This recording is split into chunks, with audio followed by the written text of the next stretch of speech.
मैं तो ये निवेदन कर रहा था कि कोई मैया पीसते पीसते सो जाए, एकदम जागे तो क्या करेगी, पीसना शुरू कर देगी, क्योंकि अभी आटा पूरा पिसा नहीं है।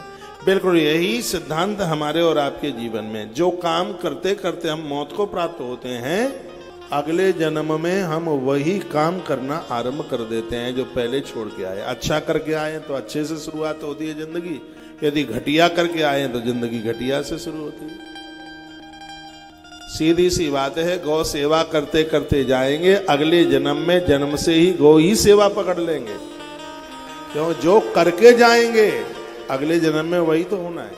तो इसलिए जो वानप्रस्थी लोग हैं, जिनकी उम्र ढल गई है, मेरी प्रार्थना है, मेरा बंधन है, बचा खुचा जो भी जीवन है इसको श्रेष्ठ कर्मों के साथ, भगवान के चिंतन के साथ, अच्छी किताबें पढ़ते हुए, भगवत स्मरण करते हुए यदि जीवन छोड़ा जाएगा तो हमारा अगला जन्म भी वहीं से आरंभ होगा। अच्छा देखिए, अपने कमरे में अच्छी अच्छी तस्वीरें लगाओ, आपके ड्राइंग रूम में ऐसी तस्वीर लगाओ, वो लगा लो ना, भगवान श्री कृष्ण सुदामा के चरण धो रहे हैं, वो लगा लो ड्राइंग रूम में। जहाँ आप भोजन करते हो वो टेबल लगी होती है, 6 कुर्सियां होती हैं, क्या बोलेंगे उसको, डाइनिंग टेबल कहते हैं, क्या कहते हैं, हाँ, तो वहां पर वो तस्वीर भगवान की लगाओ जहां विदुरानी भगवान को छिलके खिला रही है और माता सबरी राम जी को बेर खिला रही है, वो तस्वीर वहां लगाई। अपने बेडरूम में वो तस्वीर लगाओ, शेषशाही भगवान नारायण जिनके चरणों में माता जी लक्ष्मी बैठकर उनके धीमे धीमे चरण दबा रही है, वो तस्वीर अपने बेडरूम में लगाइए। अपने मंदिर में एक वो तस्वीर लगाइए जहां हनुमान जी राम नाम की चद्दर ओढ़े हुए किसी ग्रंथ का पाठ कर रहे हैं, रामायण पढ़ रहे हैं, वो लगाइए। आप जो चाहें अपने घर को आप वह बना सकते हैं और बनाइए।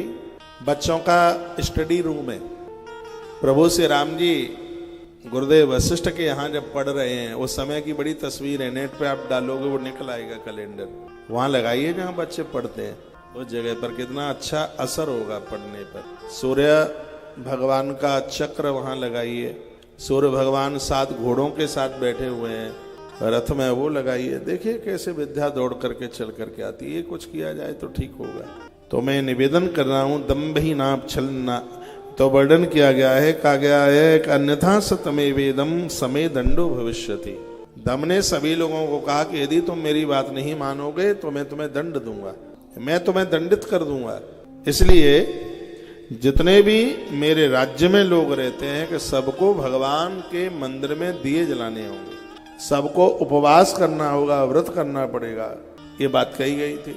राजी से गैरराजी से शासन आपके घर में भी चलना चाहिए।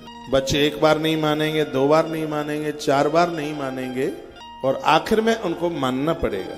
सबके घर में दिए जले, दीप जलाने से अज्ञान समाप्त होता है, दिए से आयुष बढ़ता है। दीप जलाने से घर में यदि कोई उल्टा पुल्टा भी कोई कुछ कर देता है तो वो सब समाप्त हो जाता है। दिए की इतनी बड़ी महिमा है। दिए ने कहा था किसी भक्त को, मैं सूरज नहीं जो शाम होते ढल जाऊंगा, मैं तो एक दीपक हूं, जब जला लोगे तभी तुम्हारे काम आऊंगा। दीपक कर्म साक्षी देव है, पूजा लगे बिना कोई शुभ कर्म होता नहीं है दिया जलाए बिना। आप यहाँ देखते हो, मैं व्यासपीठ पर आता हूं तो सबसे पहले दीप प्रज्वलन कर